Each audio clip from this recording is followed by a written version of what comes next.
मोहतरम नाज़रीन आदाब, जी टुडे न्यूज़ में आप सभी का खैर मकदम है।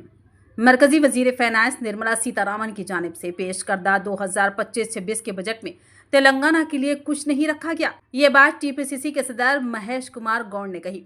उन्होंने कहा कि निर्मला सीतारामन जो कि तेलंगाना की बहू है, वो भी तेलंगाना के लिए मोहब्बत नहीं दिखा सकी। उन्होंने इस बात पर गम व गुस्सा जाहिर किया कि मरकजी बजट में रियासत के साथ संगीन नाइंसाफ़ी की गई और रियासत को नज़रअंदाज कर दिया गया। उन्होंने इल्ज़ाम लगाया कि बीजेपी तेलंगाना के साथ इम्तियाज़ बरत रही है और सियासी तौर पर रियासत को नुकसान पहुंचाने की कोशिश कर रही है।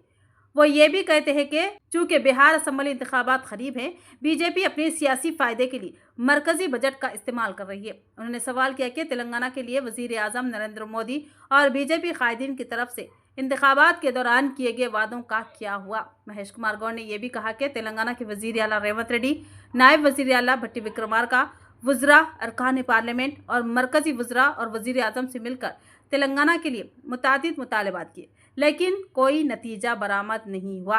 उन्होंने कहा कि मरकजी हुकूमत को तेलंगाना के लिए ज़रूरी ताउन फराहम करना चाहिए।